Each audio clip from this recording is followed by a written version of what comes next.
Moral story power of determination in Hindi. तो अविका आज हम अपनी कहानी की शुरुआत करते हैं और आप लोग भी बच्चों हमारी कहानी ध्यान से सुनिए।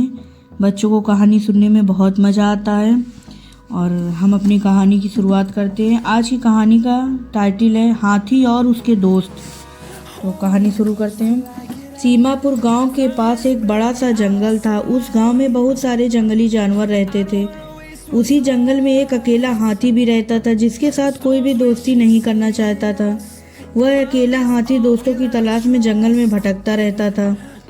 एक बार हाथी को कुछ खरगोश मिले तो हाथी खरगोश से बोला, भाई क्या मैं तुम्हारा दोस्त बन सकता हूँ? तब खरगोश बोला, आप मेरे घर के अंदर फिट होने के लिए बहुत बड़े हैं, तुम मेरे मित्र नहीं हो सकते। कुछ देर बाद हाथी को कुछ बंदर दिखे। जब हाथी ने उनसे दोस्ती करने को पूछा तब उन बंदरों ने जवाब दिया, आप बहुत बड़े हैं, उन पेड़ों पर झूल नहीं सकते जैसा कि मैं झूलता हूँ, इसलिए हम आपसे दोस्ती नहीं कर सकते। फिर हाथी को एक मेढक मिला। जब हाथी ने उनसे दोस्ती करने को पूछा कि क्या वह उनका दोस्त बन सकता है, तब मेढक बोला, आप बहुत बड़े हैं और भारी हैं, आप मेरी तरह नहीं कूद सकते, मुझे क्षमा करें, आप मेरे मित्र नहीं हो सकते। मेढक ने उत्तर दिया। हाथी निराश होकर आगे चला गया। वहाँ उसकी कुछ लोमड़ियों से मुलाकात हुई और उसे वहाँ भी एक ही जवाब मिला कि वह बहुत बड़ा है। अगले दिन हाथी ने देखा कि जंगल के सभी जानवर डर के मारे भाग रहे थे। हाथी ने एक हिरण को रोका और पूछा कि क्या हो रहा है।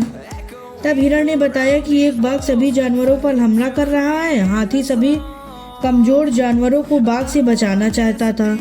वह जल्दी से बाघ के पास गया और बोला, प्लीज सर, मेरे दोस्तों को अकेला छोड़ दो, इन्हें ना खाओ, हम इस जंगल में मिलजुल कर रहते हैं। बाघ ने हाथी की बात नहीं सुनी और हाथी को अपने रास्ते से जाने को कहा।